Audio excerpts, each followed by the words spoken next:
The Kremlin's propaganda machine shows you dazzling images of nuclear missiles, unstoppable tank armies, and the Invincible Second Army. That's the fairy tale, they tell you. Oh. But we will show you the rusted, decaying, and crumbling reality behind those shiny metal piles. This reality is hidden in the trembling hands of a cook in Zaporizhzhia who dug trenches not with a shovel, but with a Kalashnikov. This reality echoes in the trenches left empty by 70,000 soldiers who have evaporated from the front lines. These two shocking pictures you see are not separate failures, but different symptoms of the same deadly disease. Russia is experiencing not just a war, but a crisis of collapse within itself. 70,000. Think about that number for a moment. It's a number greater than the total military strength of many European countries. It's the population of a city. And now that city has deserted the front lines along with its weapons. Reports carefully compiled by Open. In human terms, it's about making every European leader wonder if their capital could be hit before they even knew a missile had been launched. Now let's talk about Alexander Lukashenko, because his role in this saga is both tragic and darkly comedic. Lukashenko has been strutting around proclaiming that these missiles will be Belarus's game changer, boasting that he'll be able to intimidate neighboring states. In November, he declared with characteristic bluster, "Why? I want them to know we can slap them down if things go south. We'll sit down with Putin, decide, and then slap them down. So don't mess with us." It's tough talk from a dictator who clearly wants the world to believe he's a major player on the international stage. But here's the reality that Lukashenko either doesn't understand or refuses to acknowledge. He will have absolutely zero control over these missiles. Ukrainian intelligence has confirmed that all Orshnik weapons placed in Belarus will be part of the unified command system of Russia's strategic missile forces. Let that sink in. Lukashenko is allowing weapons to be stationed in his country that he cannot authorize, cannot launch, and cannot control in any meaningful way. He's not getting a powerful weapon. He's getting a prop. Belarus isn't becoming more powerful. It's becoming more of a target. Lukashenko also made a bizarre claim that these missiles would protect Russian speakers in Belarus, referencing the situation in Ukraine's Donbass region. But this logic falls apart immediately. He is the dictator of Belarus. If anyone were oppressing Russian speakers in his country, it would have to be him, and he clearly has no intention of doing that. And even if he did, the person he'd need to call to ask permission to use Orshnik would be himself. It's circular reasoning that makes no sense, but that's par for the course with Lukashenko. The truth is much simpler and more humiliating.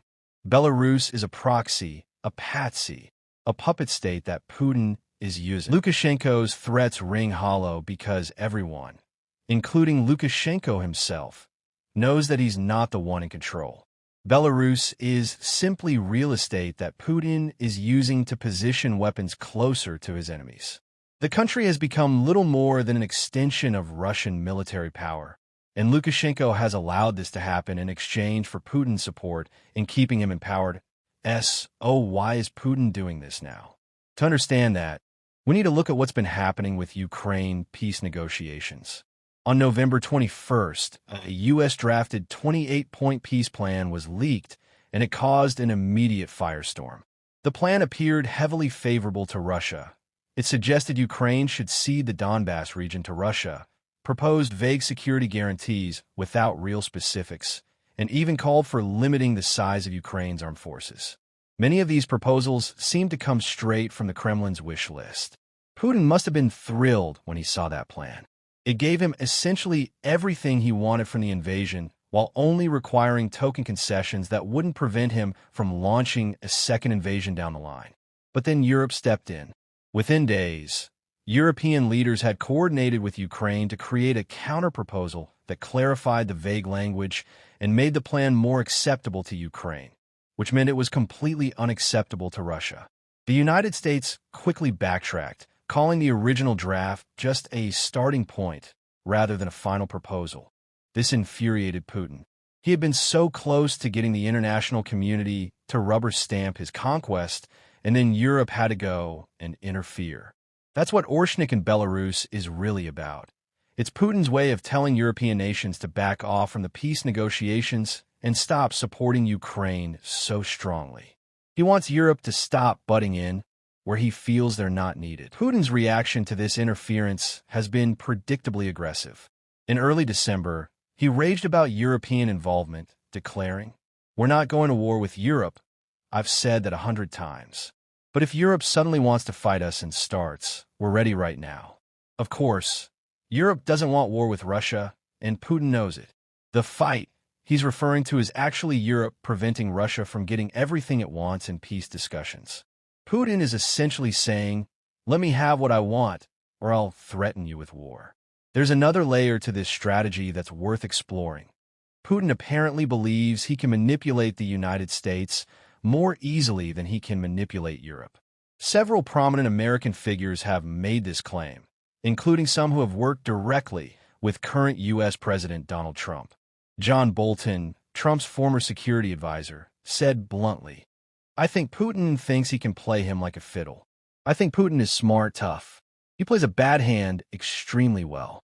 And I think he sees that he's not faced with a serious adversary here."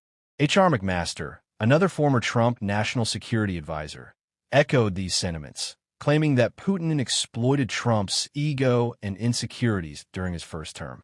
McMaster noted that Putin described Trump as a very outstanding person, talented without any doubt, and that Trump had revealed his vulnerability to this flattery, his affinity for strongmen, and his belief that he alone could forge a good relationship with Putin. But this isn't just about Trump. Putin has been playing American presidents for decades. George W. Bush famously invited Putin to his ranch in Texas back in 2001 and afterwards stated, "I looked the man in the eye. I found him to be very straightforward and trustworthy. I was able to get a sense of his soul." Bush was wrong about Putin, just as Barack Obama was overconfident about improving relations with Russia. Trump himself has acknowledged that Putin has fooled many American presidents, though some argue Trump doesn't realize he's on that list. If this interpretation is accurate, that Putin believes he can influence American policy more easily than European policy, then the Orshnik deployment makes perfect strategic sense. Putin wants to push Europe out of the peace negotiations so he can focus on working with the United States, which he sees as more susceptible to his pressure and manipulation. The missile in Belarus is meant to be a message: stay out of this, or face the consequences. Let's talk about Orshnik itself, because understanding the weapon helps us understand the threat. According to Russian claims, which should be taken with considerable skepticism, Orshnik is capable of reaching hypersonic speeds of Mach 10. Putin himself has claimed that there are currently no ways of counteracting this weapon. If true, that means the missile travels so fast that current defense systems cannot intercept it. As for range, estimates vary. Russian military expert Ilya Kramnik claims Orshnik can fly between 1,550 and 1,860 miles, with potential to expand that range to around 3,100 miles. Even at the lower estimate, that's more than enough for Putin to threaten any European capital for Belarus. The missile also reportedly has a separating warhead, which means it can deploy multiple warheads that separate during flight, making interception even more difficult. Here's what makes this particularly frightening. John Arath, Senior Policy Director at the Center for Arms Control and Nonproliferation, has stated that Orshnik is nuclear capable. Putin doesn't just want Europe to know he can hit them with an unstoppable missile. He wants them sweating over the possibility that missile could carry nuclear warheads. Nuclear saber-rattling is most effective when your threats are credible, and a nuclear-capable hypersonic missile is about as credible as threats get. However, there's significant uncertainty about how effective Orshnik actually is. Russia has only used the missile once in combat, on November 21st, targeting the Ukrainian city of Dnipro. Western analysts examining that strike speculated the missile might be a modified version of the Soviet-era RS-26 system.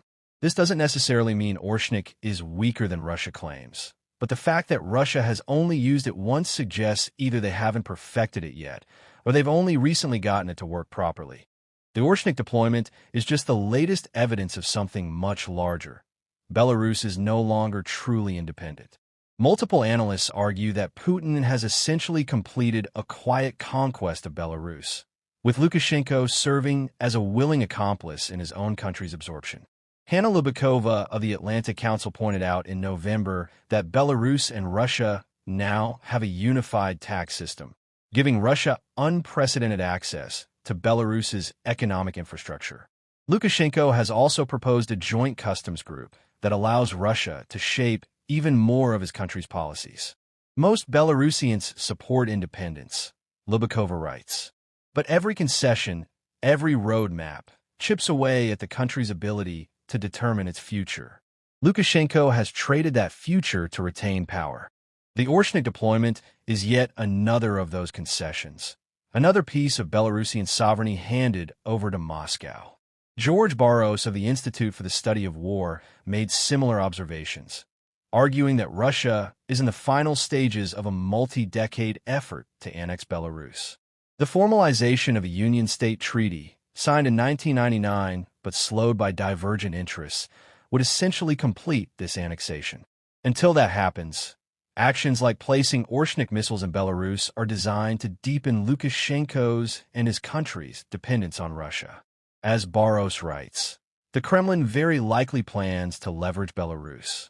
The Kremlin very likely plans to leverage Belarus' population of 9.155 million people, Belarus' geostrategic territory on NATO's eastern flank, and Belarus' economic resources in service of Russian state power.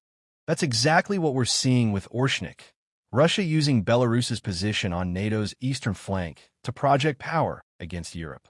Belarus is barely a sovereign state anymore. It's more of an instrument Putin is wielding to threaten Russia's enemies.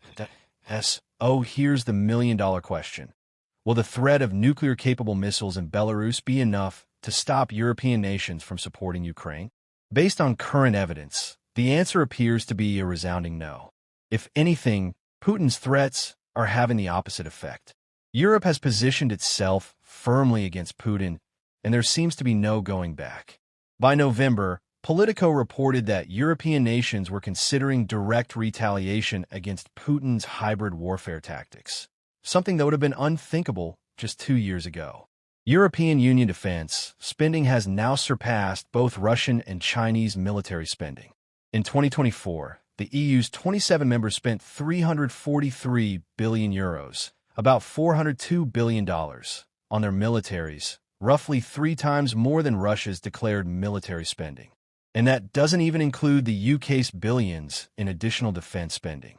The response to the US drafted peace plan shows how united Europe has become. In December, UK Prime Minister Keir Starmer, French President Emmanuel Macron, and German Chancellor Friedrich Merz met with Ukraine's President Zelensky at Downing Street, joined by leaders from 7 other European nations. Ukraine's peace negotiations were at the top of the agenda. The Financial Times reported that a new draft peace plan could lead to Ukraine joining the EU as soon as 2026. These are not the actions of a continent being intimidated by Russia. Putin may have a sinister plot for how he's going to use Belarus, but Europe isn't biting. These units, which appear on paper to consist of thousands of soldiers, may in reality consist of only a few hundred tired, demoralized, and inadequately equipped soldiers. Their combat capabilities, that is, their ability to effectively attack or defend, have been completely eliminated. The strength of an army is not measured solely by the number of soldiers or tanks. The real strength lies in how well those units can work together as a cohesive and effective whole. An army with collapsed logistics, broken morale, and having lost its most experienced personnel cannot fight, no matter how large it is. This situation presents Ukraine with incredible opportunities on the front lines. They can open gaps in the weak and hollowed-out Russian lines, easily encircling and destroying these paper tiger units. The powerful army the Kremlin sees on the map is now nothing more than a mirage on the battlefield. The mass collapse we are witnessing today is not merely the result of a series of misfortunes or military incompetence. It is the inevitable outcome of a strategic trap that Ukraine has been patiently and methodically working on for months, even years. Kiev knew it could not defeat the Russian army with brute force. Instead, it pursued a strategy to consume it from within, to destroy its will and ability to fight. Ukraine's first and most effective move on the strategic chessboard was the doctrine of logistical strangulation.